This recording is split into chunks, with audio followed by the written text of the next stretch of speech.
नमस्कार, आपके अपने यूट्यूब चैनल पर आपका स्वागत है। बहराइच के बालक 22 साल का एक बालक जिसकी बहुत निर्दयता से हत्या की गई, 22 गोलियां मारी गई, हाथों के नाखून उखाड़े गए और घसीटा गया, करंट लगाया गया और मरने के बाद भी पत्थर मारे गए। जी हाँ, मैं एक बहराइच की ही बालक की बात कर रहा हूँ जिसके साथ इतनी बर्बरता, निर्दयता हुई है। ये कोई तालिबान का शासन नहीं है। यहाँ पर उत्तर प्रदेश में कानून प्रशासन का शासन है। उसके उपरांत भी इस तरह की घटना होना अपने आप में बहुत अचंभित करती है। जिस तरह से एक समुदाय विशेष का वीटो टूट रहा है, उसके अंदर की छटपटाहट, उसके अशराफ वर्ग की छटपटाहट, उसके शीर्ष नेतृत्व की छटपटाहट साफ दिख रही है।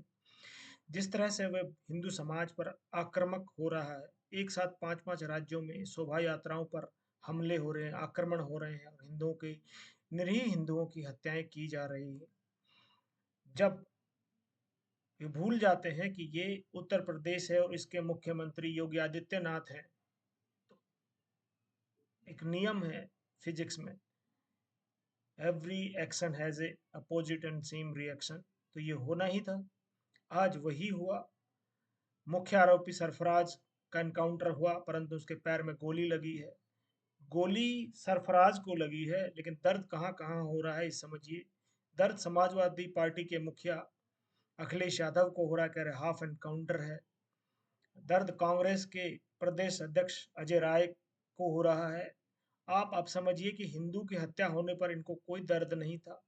एक युवा बालक जिसको अपने भविष्य में बहुत कुछ करना था, उसका विवाह हो चुका था, उसकी युवा पत्नी है, बूढ़े माँ बाप हैं, उसको अपने जीवन में बहुत कुछ करना था, बहुत कुछ करता, अपने परिवार का सहारा था। आने वाले समय में कुछ बच्चे पैदा करके वही अपने संसार को समृद्ध बनाता, उसकी निर्मम तरीके से हत्या होती है तो इनके किसी के पेट में दर्द नहीं होता।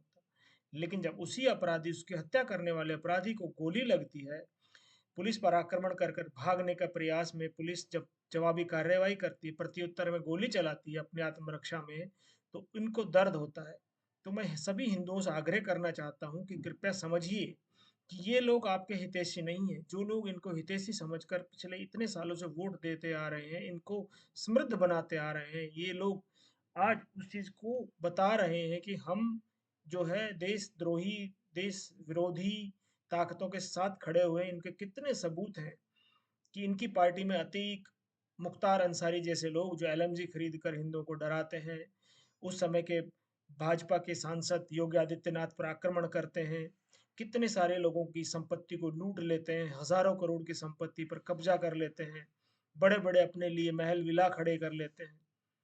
एक साधारण से बैकग्राउंड से आने वाले व्यक्ति के पास 11,000 की प्रॉपर्टी इकट्ठी हो जाती है, वो सत्ता के वरदहस्त के बिना संभव ही नहीं है। तो सत्ता का वरदहस्त ऐसे लोगों पर होता है तो हिंदुओं को कुचला जाता है। उसका कुचलने का परिणाम ये है कि हिंदू अब जाग रहा है, लेकिन अभी भी कुछ हिंदू जो इनके चंगुल में फंसे हैं, उनको जाति, कुछ लोगों को अपनी जाति विशेष से प्रेम रहता है कि ये मेरी जाति का है। लेकिन वो सामने वाले ने जब 22 गोली मारी तो उसने पूछा नहीं कि तुम मिश्रा हो, यादव हो, जाट हो या ब्राह्मण हो, क्षत्रिय हो, गुर्जर हो या कुछ और हो। उसने तो सीधा ये देखा कि ये व्यक्ति काफिर है और उसको 22 गोलियां मारी गई, उसको करंट लगाया गया, उसके नाखून खींचे गए और उसको मरने के बाद भी उस पर पत्थर मारे गए। ये आपका निर्णय है कि आप किस तरफ खड़े होते हैं, धर्म के पक्ष में या धर्म के पक्ष में। आप अपने साथ खड़े रहते हैं, जाति में विभक्त होकर अपने अपने आप को काल के गाल में समाने के लिए प्रतीक्षा करते रहते हैं। ये निराशावादी शब्द नहीं है, लेकिन ये शब्द उन सबको आगाह करने के लिए है कि जाति के बंधन से मुक्त हुई और जो हमारे घर में जब हम शुभ कार्य करते हैं तो यज्ञ के अंत में कहा जाता है कि धर्म की जय हो, अधर्म का नाश हो, प्राणियों में सद्भाव हो।